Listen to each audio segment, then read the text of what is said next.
కథనాల్లో ఏ వార్తలు వచ్చినప్పటికీ కూడా రాష్ట్రంలో ఏమాత్రం చిన్న ఘటన జరిగినా కూడా ట్విట్టర్ వేదికగా స్పందిస్తూ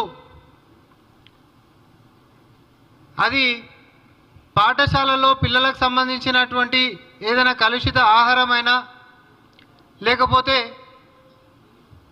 సుంకిశాలలో పెద్ద శబ్దం వచ్చినటువంటి దానిపైనైనా లేకపోతే ఇంకే అంశం మీదైనా అన్నిటిపైన కూడా స్పందిస్తూ విచారణని కోరేటటువంటి కల్వకుంట్ల తారక రామారావు గారు అలియాస్ కేటీఆర్ గారు మరి ఆయనకి నమ్మిన బంటు మాజీ బీఆర్ఎస్ ఎమ్మెల్యే ఒక నిర్మాత దుబాయ్లో అనుమానాస్పద స్థితిలో చనిపోయిండు అని అంటే కనీసం దాని మీద స్పందించడం కాదు కదా, ఖండించలేదు కూడా.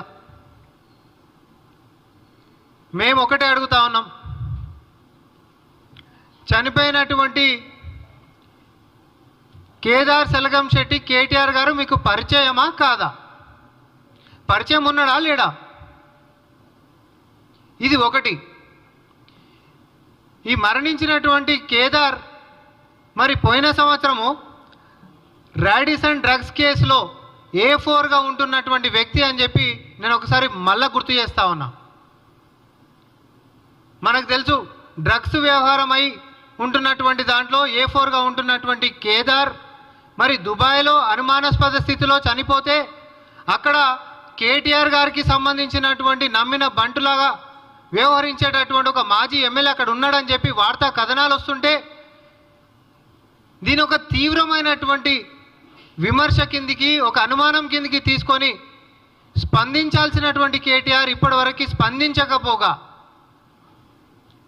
ఎక్కడ కూడా దీని ప్రస్తావన లేకుండా మరి ఆయన ట్విట్టర్ వేదిక ఉంది.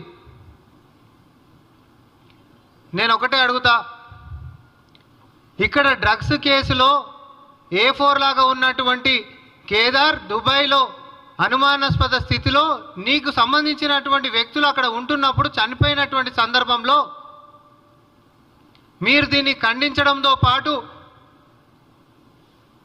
దీన్ని విచారణ చేయాలి అనేటటువంటిది ఎప్పుడు మీరు చేసేటటువంటిది ఈసారి ఎందుకు అడగలేదు?